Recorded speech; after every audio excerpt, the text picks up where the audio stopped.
Oui, bonjour tout le monde et bienvenue aux enseignements de Jésus sur la divine volonté. Alors aujourd'hui, je vous propose à nouveau le livret ici, le petit livre, le plus bel héritage. Mais cette fois-ci, au lieu de voir les connaissances à partir du livre du ciel, on retrouve dans le livre des extraits bibliques. Alors, en lien avec certaines connaissances sur la divine volonté. Alors, c'est Alice que je remercie, Alice de Moustier, qui a fait ce petit livre-là. Alors, on partage l'écran, puis on va voir ça ensemble.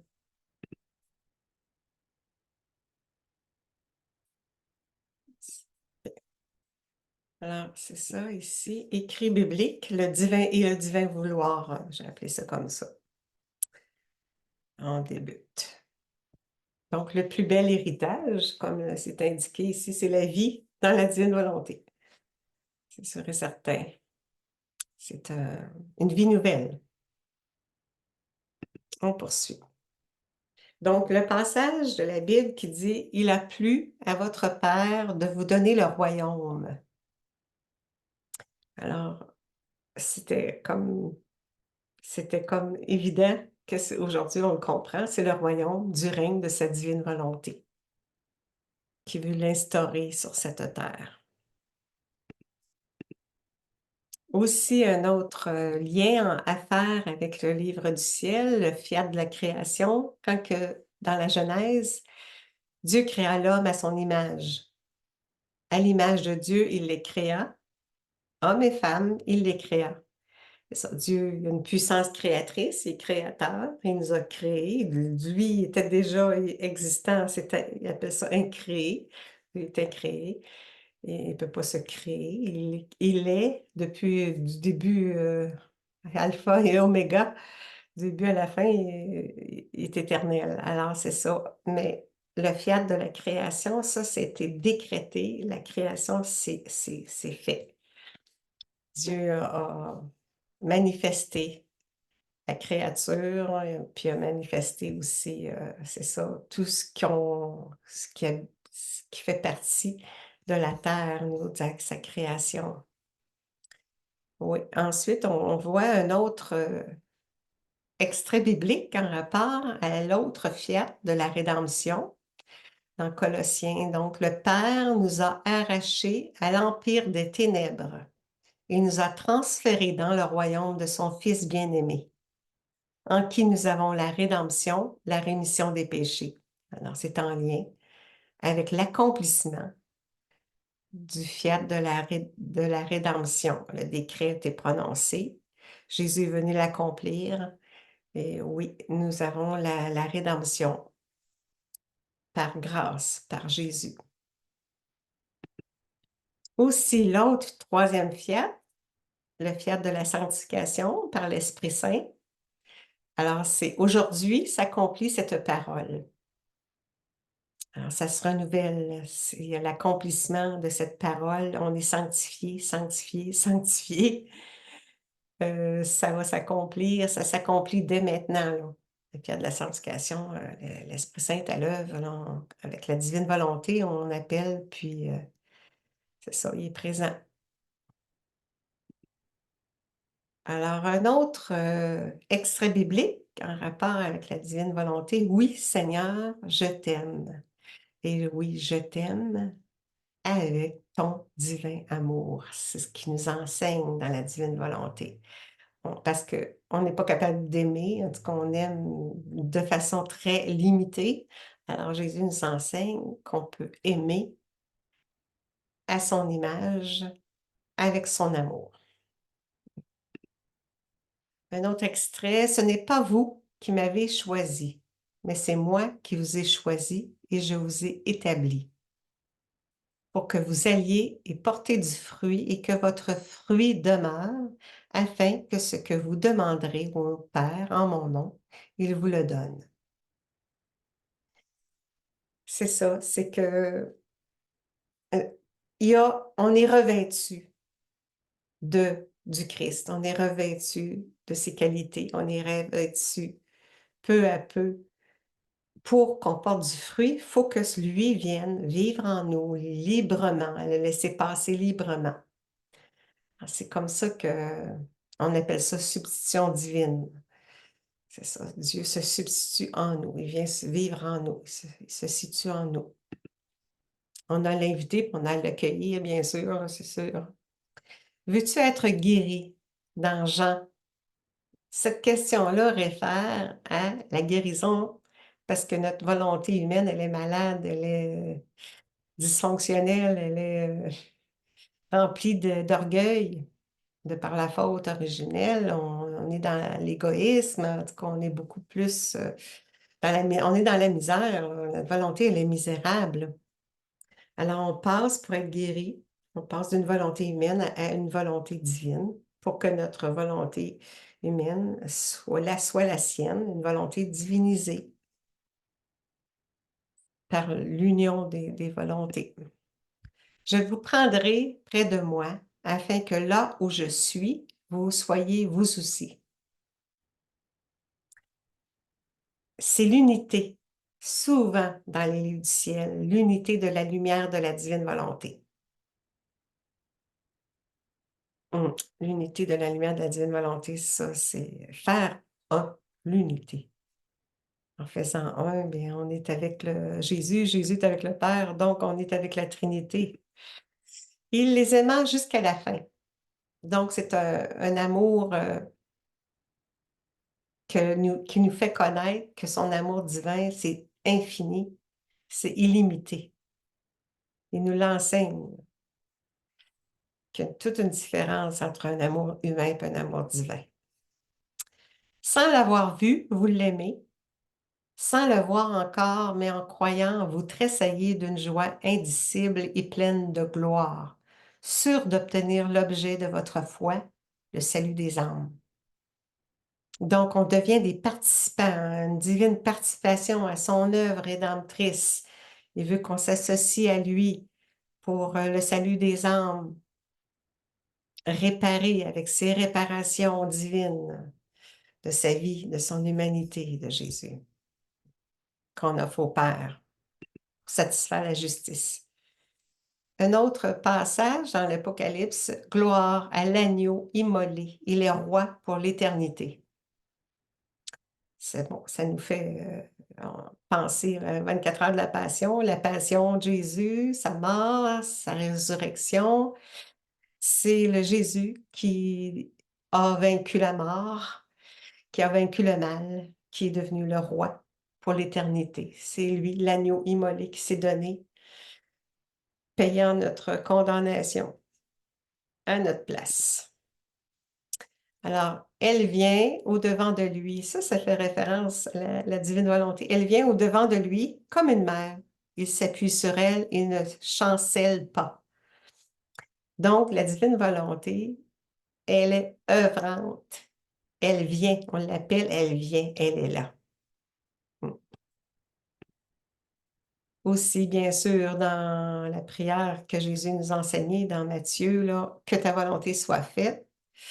Dans les livres du ciel, sur la page couverture, c'est toujours l'appel des créatures à faire sa volonté. Donc, comment qu'on peut faire sa volonté? C'est revenir à l'ordre, à la place et au dessein pour lesquels Dieu nous avait créés.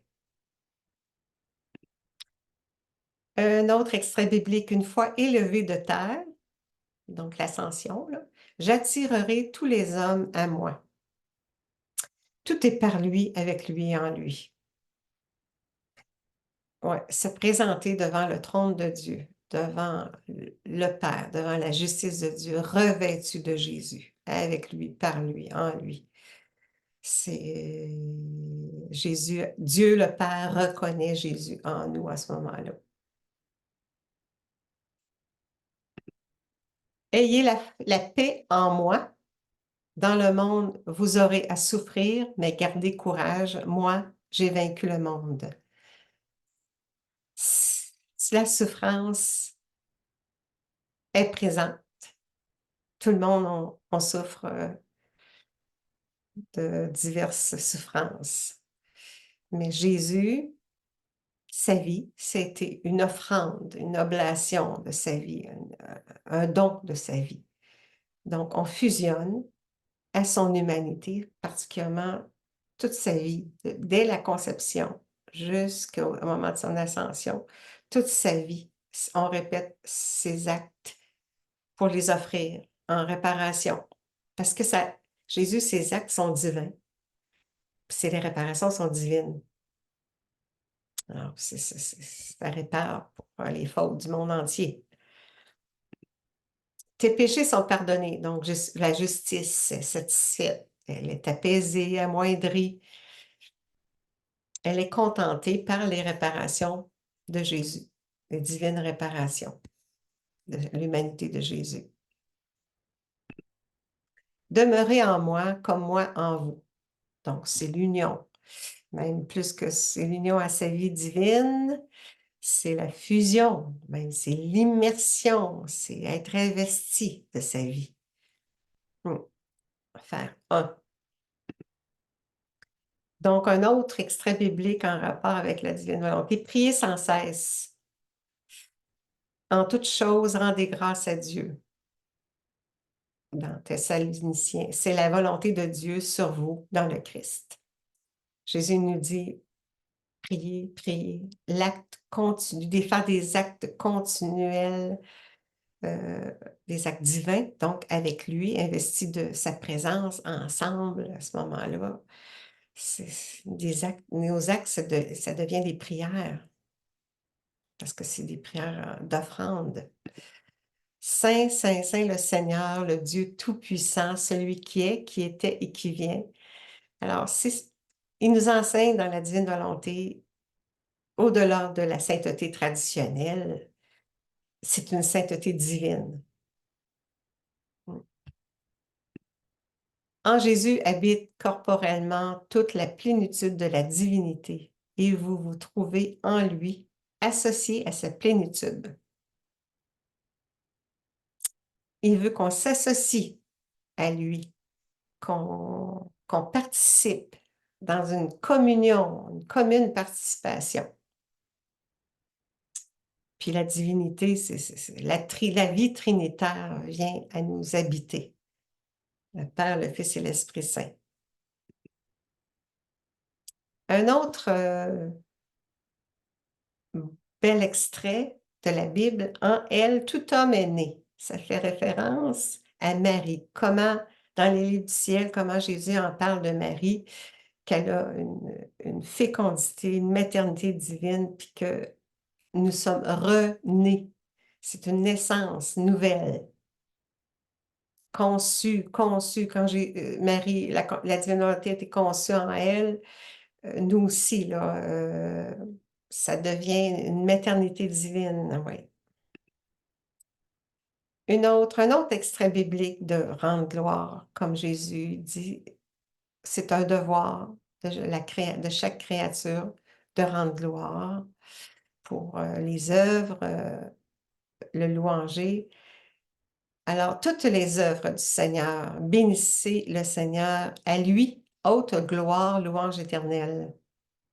Et vous, les enfants des hommes, bénissez le Seigneur, à lui, haute gloire, louange éternelle. On donne la voix à toute chose créée. On donne la voix à l'arbre, à l'oiseau. On donne la voix à toutes les œuvres pour glorifier au nom, en mon nom, mais au nom de tous, au nom de toutes les âmes. On porte toute la création en nous, en notre cœur, puis on aime avec tous ces gens, tout le monde, avec même le visible et l'invisible. C'est ça, c'est toujours pour sa plus grande gloire, au nom de tous. En sa volonté, ça se multiplie, ça se déverse. Les bienfaits se multiplient, se déversent en tout et partout. Je t'aime d'un amour d'éternité, dans Jérémie. La volonté divine, c'est une volonté d'amour, c'est une volonté éternelle. Son amour est éternel, infini.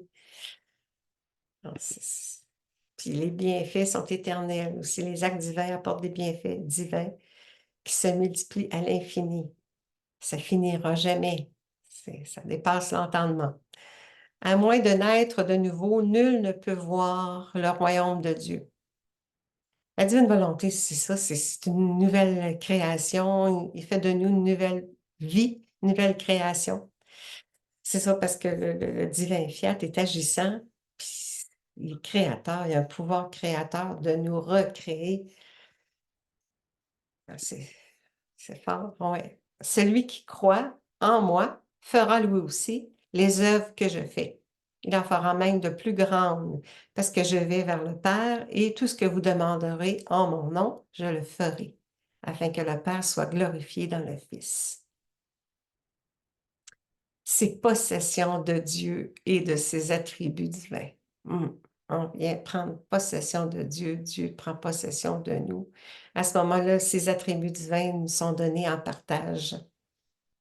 Alors, on te le demande, Seigneur, oui, que, que tu sois glorifié, puis à ce moment-là, glorifie Jésus, mais glorifie-nous tous, Seigneur, étends ta gloire sur la terre comme elle se vit au ciel. Et la dernière. Alors, j'ai fait écrit une petite prière. C'est ça, j'entre dans ta divine volonté et en toute chose créée et toute créature, je les porte dans mon cœur, je les fais miens. Nous rendons gloire au Père, au Fils et au Saint-Esprit, dans le temps et dans l'éternité. Reçois, Trinité Sainte, nos je t'aime avec ton divin amour. Au nom de tous. Fiat que cela soit. Maintenant. Amen. Alors, c'est ça, c'était le plus bel héritage, les extraits bibliques que j'ai pris dedans, là. C'est très, très bien le plus bel héritage.